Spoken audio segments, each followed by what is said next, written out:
Welcome back to Conversations with Chris and Crystal. Today we thought we'd talk to you a little bit about, not a Temu review, but we're going to talk about Temu and what people have said and different other things that we've seen that kind of annoy us about things, and also the fact that Temu does a price adjustment for you on things that you've bought. If the price does go down later, within 30 days, you've got to check though. They don't automatically do it. You have to check your orders. And like right now I have one that says request a price adjustment. Oh, so wow. I'll put a picture of that in here. Okay. And we can talk about it. But basically, I had ordered a yellow sweater recently. You think? Yellow sweater. Yes. Yes, surprise. With daisies on it. And I paid 14 something for it on Temu. And then the price went down to $7 and something. Oh my gosh. So I requested that price adjustment and I got $7 and something in credit. Yeah, so nice. it pays to look at these things. Right. Good. So, and I was telling my mom, because she shops Temu too. Everybody we know. Everybody we know shops Temu now, yeah. But yeah, I was like, you gotta look, you gotta do that. You gotta make the adjustment. The other thing that we have run into is we see people complaining about the fact that this is all from China, it's all cheap crap, and we beg to differ. Yeah, not only the fact that we get some high quality things like these this ring here, this is a solid thing. I mean, this is not cheap, gonna fall apart on you stuff. But the other thing about that is that we've noticed. Well, the fact is that if you were to purchase this on Amazon, I guarantee you they would charge you about $15, $20 for it. Right. And it comes from the same place. Yeah, people do get this stuff from the same place. I remember being in modeling school and they told us at that time there were only 5 major manufacturers of makeup in the world. And everybody derived all of their stuff from those 5 major manufacturers. So it wasn't like they made up their own stuff. They might add an ingredient or two. I don't know. I'm going to give them the benefit of the doubt because I like some makeup better than others. But it's all the same. Yeah, our philosophy is, why would you pay more for it?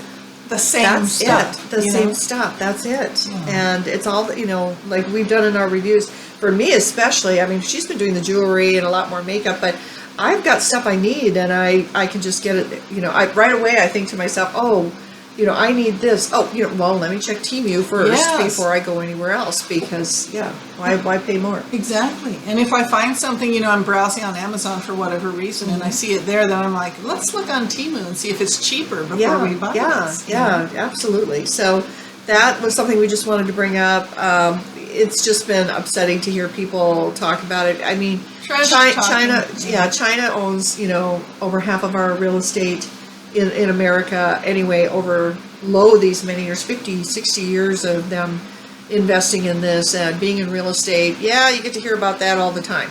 Even the foods that we eat, some of them they come from China. Like I know for a fact that Honey Baked Ham, they get their pigs from the pigs are raised in China, and then they're, they do what they do, and they ship them over here. Yeah, and I mean, I would say, it's nice. It would be nice to do American-made items. Nobody wants to pay the taxes, so they go to Mexico or they go, to another country. This all started with Bill Clinton's. That's right. What it's called, the NAFTA or whatever. Yes. Because he made it so, you can send all your production stuff to another country and pay cheaper wages and stuff and then bring it all back over here. Right. And it's like,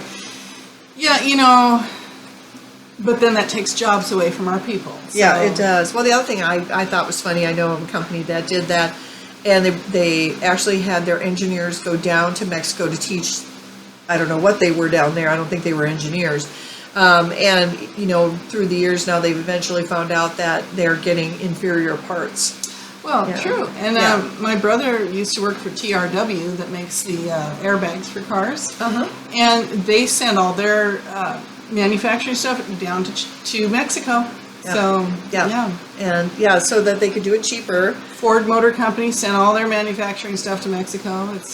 Well, I suppose, a lot of corporations, they always think it's easier to deal with the lawsuits than it is, for bad parts than it is to actually pay real people to do real jobs. Well, and in part it's because a lot of people, they'll buy a car and then 2 or 3 years later they'll trade it in and get another one. So they're not keeping it as long as they used to. Right. Yeah, that's it. Well, of course, now they don't make anything like they used to. No, they don't. You can't keep things. Oh my gosh! I mean, I remember my grandparents tearing things apart and rebuilding what was there. I mean, I think my grandfather must have had a fan from 1930 that he continued to use, until he died in the 2000s. It's crazy. It's just crazy what they would continue to work.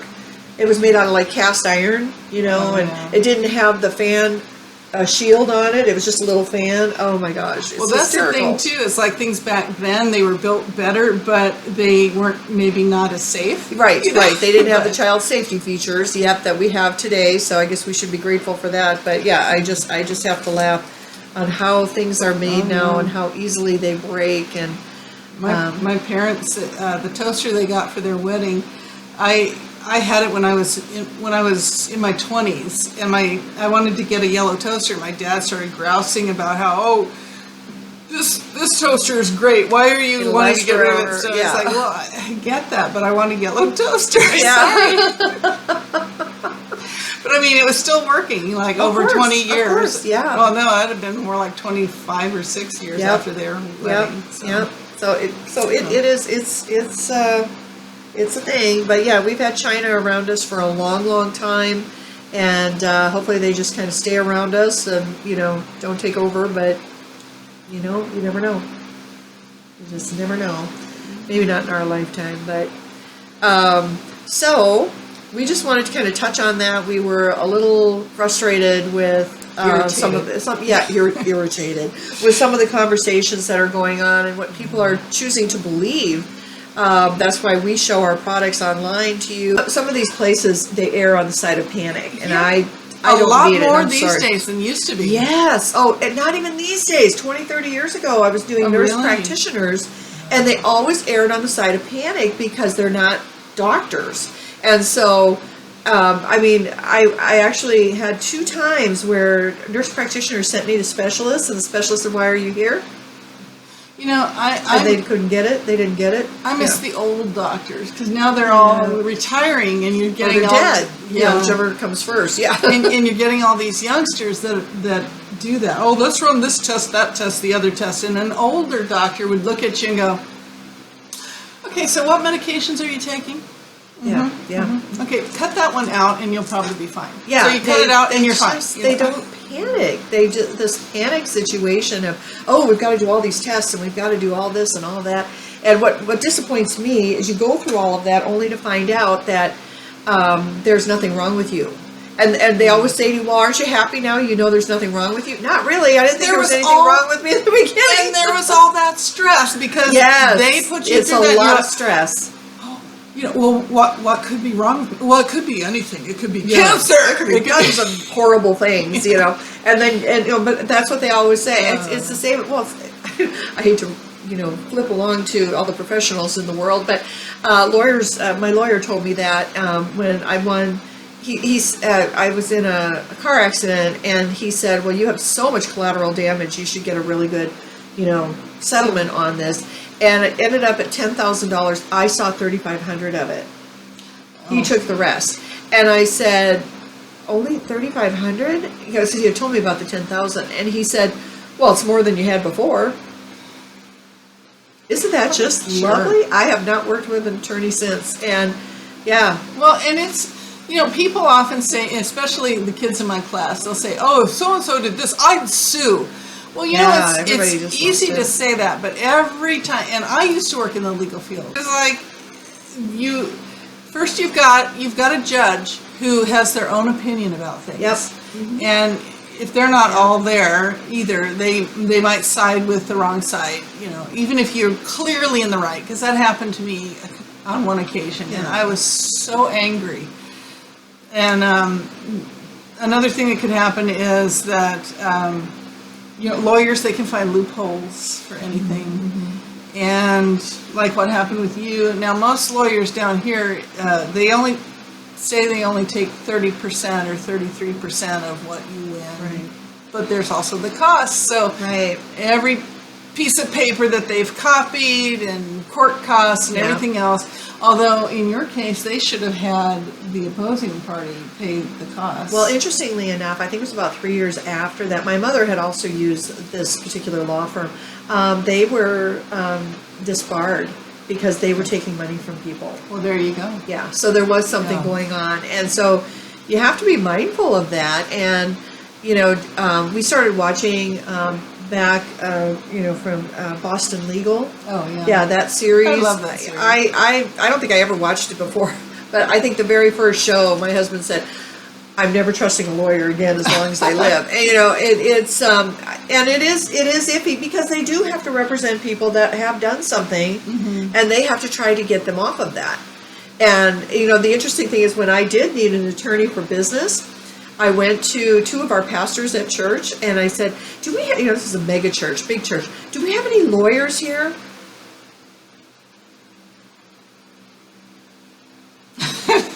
And they had to think, and they were racking their brains, and they said, "You know what? We don't." And so I'd like to hear from the lawyers who go to a church on a regular basis. I actually have a cousin who's a judge. I don't even want to know. He was an attorney for many years, and now he's a judge. And it's like, Matthew, I don't want to know. That's fine. That reminds me of a joke, something about how hell was going to sue heaven to get an air conditioner, and they were very confident that they would win because heaven didn't have any lawyers in it. Well, now there's a thought. I hadn't thought about that. Yeah, that's an interesting study on that. Maybe they're lawyers, and then once they retire, then they become Christians and they start going to church. There are a lot of jokes about lawyers. I remember another one that's if these three guys were in a boat and it was sinking, and one of us has to swim for help, and the lawyer says, "I'll do it," and he swims, and the sharks just parted ways and let him go through. And then when he gets back, the guys are like, "How were you able to do that? And how were the shark, why did they do that?" And he says, "Professional courtesy." Jury duty. Yes, I spent my birthday at jury duty.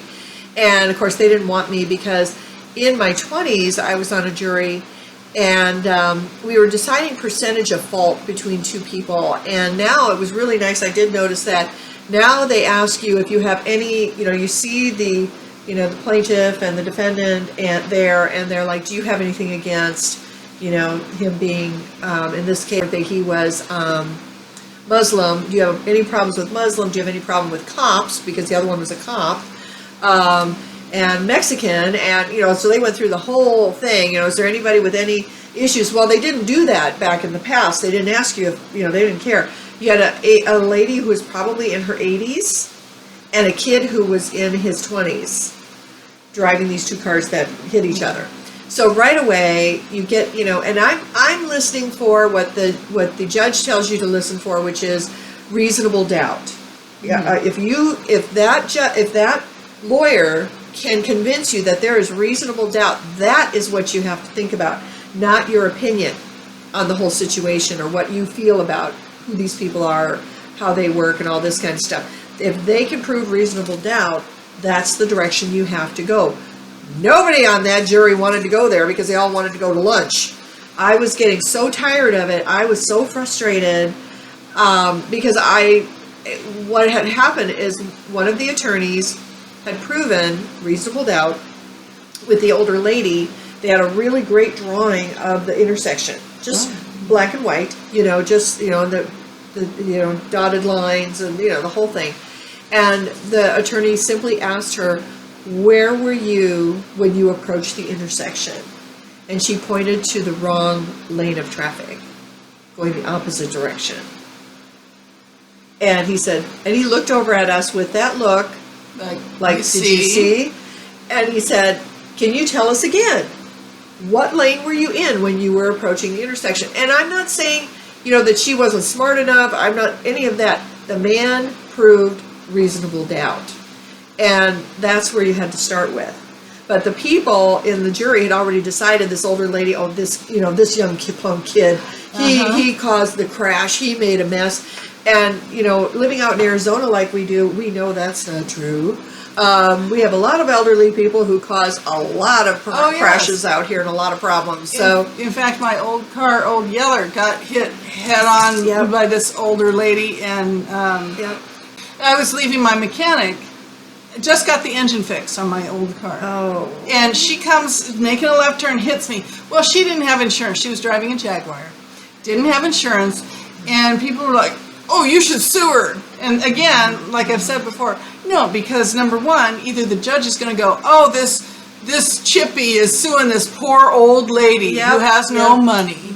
Or else, yes, I would maybe win. And then I couldn't collect any money because, you know, so there's things you have to keep in mind when you're thinking about suing somebody. Yeah, you really do. Oh, I know what else. Then I kind of went into another profession, which is acting and directors.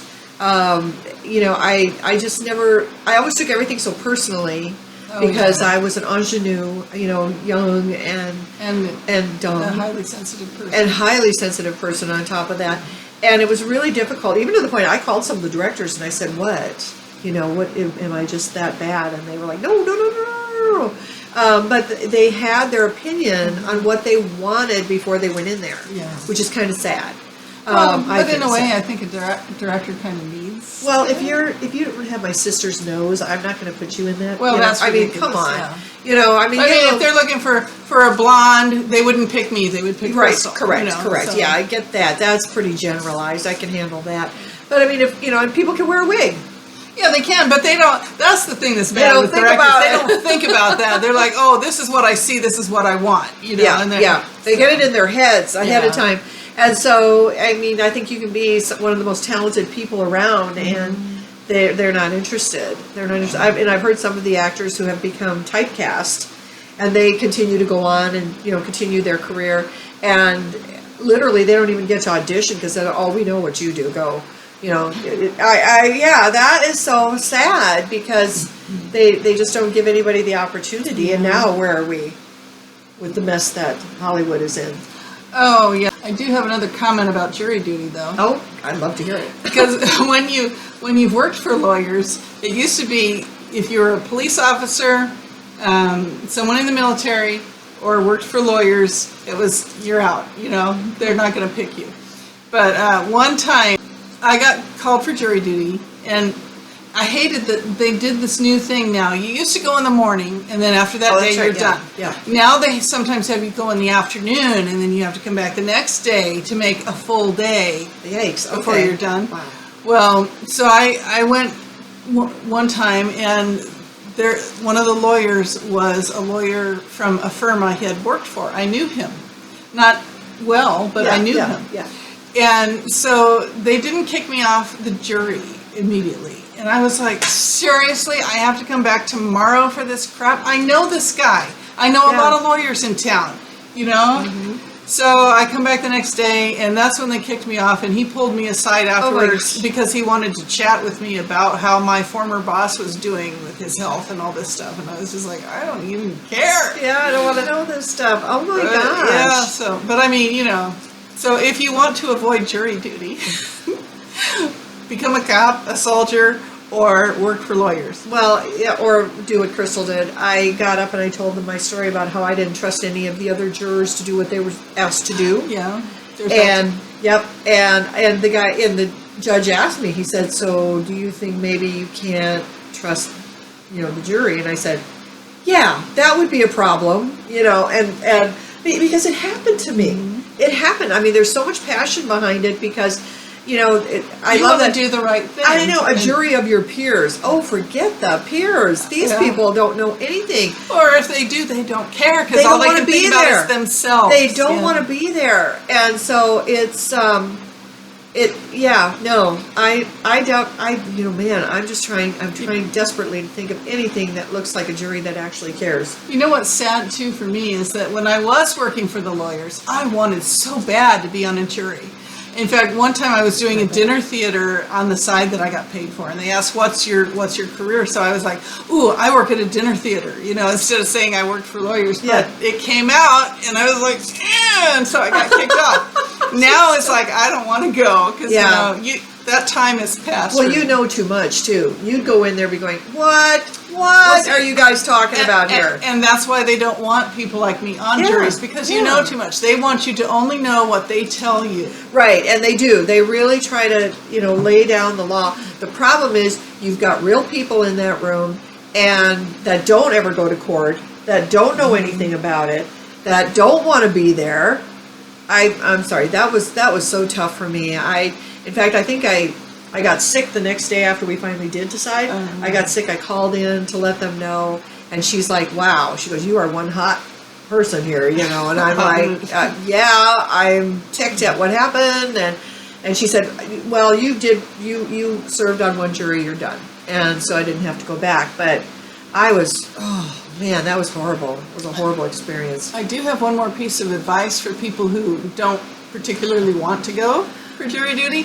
When they send you the thing saying, call or whatever, if you could try to reschedule, if you say you can't make it that day for whatever reason, try to reschedule for a Friday. Oh, yeah. If you can. Everybody's golfing. Or right before a holiday. Okay. Because they, 9 times out of 10, will say you don't have to come in. Yeah. Because, the judges, the lawyers, they don't want to be there on a Friday. So, for a holiday. Yeah. Cool. So, I did not know that. Little That tip. is very good advice. Yes. The last time I got called for jury duty was actually last year. And they called me to be it was like the week before Christmas. Okay. And technically I could not go because of, it's a blackout day at school. Okay. Because the week before, they don't want teachers taking vacation right before Christmas, because then you've got your Christmas vacation or whatever. Right. So, first thought is, well, I could try to postpone this, but being that it's right before Christmas, chances are they're not going to make me go. And so I gambled, and I won this time. So I didn't have to go because it was a good idea. Wow. So, teachers, they do give you the option to reschedule, based on your school schedule or whatever. And I was like, I don't want to waste my vacation time going to jury duty. I know. I couldn't. I almost. It was so funny because they had me stand up and talk about how because they said, "Does anybody else have any issues with jury duty?" And I stood up and hello, I got an issue, and I just felt like the most unbiased person in the world, because that's what you're supposed to do when you go in there. Yes. That's how you're supposed to approach it, and nobody does. They're all biased, big time, and the one I was on, all they worried about was, well, we need to go to lunch. Well, they take you to lunch, and then bring you back. I mean, what is the big deal? It was just too overwhelming. It's not like I do wrong things, so I'm really worried, but if you are accused of something, it's a terrifying thought. It really is. Because these people are automatically going to be prejudiced against you. Yeah. And that lawyers, that's the other little thing I'll tell you, they don't care who's right or wrong. All they care about is winning their side. Yeah. So that's the thing. If that lawyer, he doesn't care if you're innocent, though on the opposite side, he's going to do his darndest to get them to convict you. Right. Whether it's right or wrong. And that is what I think is really wrong with the justice system. It is really tough. We do way too much for the wrongdoers. We represent them and get them off so that they don't have to do any time. Yeah, which you think that would work in your favor if you were falsely accused, but with my luck, no. Okay, delete that thought. That is not we will. No, you have good luck. It's fine. Oh, that's true. I do have good luck. You do. You do. So it's all good. It's all good. So, well, another great time together, and thank you so much for spending it with us. And just remember. Take care of yourself because nobody else will. Bye for now.